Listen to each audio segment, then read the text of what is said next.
भाई तेरे अभिजीत तू मेरा नंबर वायरल कर रहा है। तेरे को क्या लग रहा है भाई? मैं चेहरा भी दिखा दिया, ठीक है? तू क्या कर लेगा भाई? मैं तुझे अभी भी बोल रहा हूँ, तेरे पास टाइम है, बीजेपी में आ जा, तेरी जरूरत है। ये फालतू की कुछ नहीं होने वाला भाई। ये सीजेपी से कुछ नहीं होने वाला है फालतू। ये नमस्कार, स्वागत है आपका। आप देख रहे हैं क्रिएटिव विजन न्यूज का एक्सप्लेनर और आपके साथ मैं हूं शबाब। जिस व्यक्ति को आपने अभी स्क्रीन पर सुना, जिस तरह वो भद्दी भद्दी गालियां दे रहा था और जिस व्यक्ति को दे रहा था, वो शायद जीवन में कभी उससे मिला भी नहीं हो। और जिस तरह का इस व्यक्ति का रवैया है, मुझे तो नहीं लगता कि जीवन में कभी उस व्यक्ति से मिल भी पाएगा। और जिस पॉलिटिकल पार्टी की ये बात कह रहा है, उसका बड़ा नेता अगर इसके साथ कभी फोटो खिंचाया होगा तो वो भी आज अपने आप को शर्मिंदा महसूस कर रहा होगा कि कितने गालीबाज लोगों को हमने अपने साथ जोड़ रखा है। असल में दोस्तों, इस देश में एक अजीब सी परंपरा है। जब तक आप चुप रहते हैं तब तक आप सभ्य नागरिक कहलाते हैं। लेकिन जिस दिन आपने सवाल पूछ लिया, जिस दिन आपने सत्ता, सिस्टम या किसी बड़े चेहरे पर व्यंग कर दिया, उसी दिन आपको देशद्रोही, एजेंट, टुकड़े टुकड़े गैंग या फिर अब एक नया शब्द चल पड़ा है, कॉकरोच बना दिया जाए। जी, और अब इसी कॉकरोच शब्द ने देश की राजनीति और सोशल मीडिया में ऐसा भूचाल ला दिया है कि एक व्यंग्यात्मक ऑनलाइन अभियान सीधे सीधे धमकियों तक पहुंच गया है। मामला जुड़ा है अभिजीत दीपके और उनकी बनाई गई कॉकरोच जनता पार्टी यानी कि सीजीपी से, जिसे पहले लोगों ने मजाक समझा, फिर मीम समझा, फिर विरोध का प्रतीक मान लिया और अब कुछ लोग उसे डरने भी लगे। अभिजीत ने दावा किया कि उन्हें जान से मारने की धमकियां मिल रही। उन्होंने सोशल मीडिया पर एक वीडियो शेयर किया जिसमें एक युवक कथित तौर पर उन्हें धमकी देते हुए नजर आ रहा। वो वीडियो हमने आपको दिखाया। उसमें अभिजीत ने उस नंबर को भी सार्वजनिक किया है जिससे उनको कॉल आया। इतना ही नहीं, अभिजीत के माता पिता जो महाराष्ट्र में रहते हैं, उनसे भी तमाम मीडिया चैनल्स ने जब बात की तो उन्होंने भी इस बात का जिक्र किया। उन्होंने कहा कि हमारा बेटा जो कर रहा है वो ठीक, लेकिन वो सुरक्षित रहे, ये एक बड़ी बात। माँ बाप भी डरे हुए। दोस्तों, जैसे रात में किचन में कॉकरोच पैरों से दब जाते हैं, वैसे ही ये कॉकरोच दब जाएगा क्या?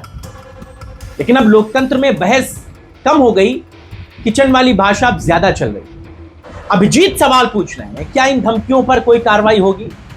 लेकिन असली सवाल शायद इससे भी बड़ा है कि क्या इस देश में अब व्यंग करना भी रिस्क बन गया है? ऐसे बहुत सारे उदाहरण हमने देखने को मिले हैं जो पॉलिटिकल सटायर के बाद निशाने पर।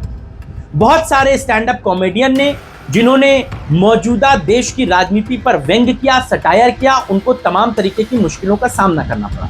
उन्हें कोर्ट कचहरी मुकदमों का सामना करना पड़ा। उनके शोज का बाइकआउट होने लगा। ऐसी बहुत सारी चीजें। तो क्या व्यंग करना एक बहुत बड़ा रिस्क हो गया? और अब मजाक करने से पहले भी आपको पुलिस से परमिशन लेनी पड़ेगी या मजाक करने के बाद पुलिस की सुरक्षा लेनी पड़ेगी? क्योंकि यहां हालात अब ऐसे ही बन गए। अगर आप गलत को गलत कह देंगे तो गलत करने वाले लोग आपके खिलाफ खड़े होंगे। और सबसे मजेदार बात देखिए, जो लोग हर दिन सोशल मीडिया पर दूसरों को ट्रोल करते हैं, मीम बनाते हैं, गालियां देते हैं, उन्हें फ्री स्पीच मिले। लेकिन अगर कोई उन्हीं पर व्यंग कर दे तो अचानक उनकी भावनाएं आहत हो जाती और फिर शुरू होता है धमकी वाला राष्ट्रवाद, भक्ति वाला गुस्सा और ट्रोल सेने का डिजिटल युग। भाई तेरे अभिजीत तू मेरा नंबर वायरल कर रहा है। तेरे को क्या लग रहा है भाई? मैं चेहरा भी दिखा दिया, ठीक है? तू क्या कर लेगा भाई? मैं तुझे अभी भी बोल रहा हूँ, तेरे पास टाइम है, बीजेपी में आ जा, तेरी जरूरत है। ये फालतू की कुछ नहीं होने वाला भाई। ये सीजेपी से कुछ नहीं होने वाला है फालतू, ठीक है? और जैसे ही कॉकरोच हमारे पैरों में दब जाते हैं ना, जैसे ही कॉकरोच हमारे पैर में दब जाते हैं ना आधी रात को किचन में, वैसे ही ये कॉकरोचेस भी दब जाएंगे तेरे। इससे अच्छा भाई तू है ना, इन बच्चों से कुछ अच्छा काम करवा ले, इससे अच्छा, ठीक है? ये ज्यादा बेनिफिशियल रहेगा तेरे लिए। बाकी तू कहाँ रहता है, तेरे मम्मी पापा कहाँ रहते हैं, सब पता है हमें। और तेरे सिबलिंग्स कहाँ है, तू कब यूएस से गया था, तेरा घर कहाँ पे है, तेरा न्यू +1 वाला फोन नंबर कौन सा है, सब पता है भाई। सबसे दिलचस्प बात यही है कि कॉकरोच जनता पार्टी खुद एक व्यंग के रूप में शुरू हुई। कथित तौर पर जब बेरोजगार युवाओं की तुलना कॉकरोच और परजीवी जैसे शब्दों से चीफ जस्टिस ऑफ इंडिया साहब ने की, तो युवाओं ने उसी शब्द को विरोध का हथियार बना दिया। यानी जिस शब्द से अपमान करने की कोशिश हुई, उसी को लोगों ने अपनी पहचान बना लिया। और इतिहास गवाह रहा है, व्यंग हमेशा सत्ता को सबसे ज्यादा चुभता है। तानाशाह तलवार से इतना नहीं डरते जितना मजाक या व्यंग से डरते, क्योंकि सवाल पूछने वाला इंसान अकेला हो सकता है, लेकिन व्यंग करने वाला इंसान भीड़ को हंसाते हंसाते सोचने पर मजबूर कर देता है। और अब हालात ये हैं कि एक छात्र द्वारा बनाया गया ऑनलाइन पेज इतना वायरल हो गया कि अकाउंट बैन होने लगे, नए हैंडल बनने लगे और धमकियां मिलने लगी। यानी देश में बेरोजगारी से कम मीम से अब ज्यादा डर पैदा हो गया। और सबसे ज्यादा दुखद बात यही कि अभिजीत दीपके के माता पिता भी डरे हुए। उन्हें डर है कि उनका बेटा मुसीबत में पड़ सकता है, गिरफ्तार हो सकता है। सोच कर देखिए जरा, एक लोकतंत्र में माता पिता को डर इस बात का नहीं कि बेटा अपराध करेगा, बल्कि डर इस बात का है कि बेटा सवाल पूछ रहा है। देश में करोड़ों बेरोजगार युवा हैं, लेकिन समस्या बेरोजगारी नहीं बनी, समस्या बन गई उस कॉकरोच कहने पर बना हुआ मजाक। और अब वही मजाक सिस्टम को इतना चुभ गया कि लोग धमकी तक देने लगे।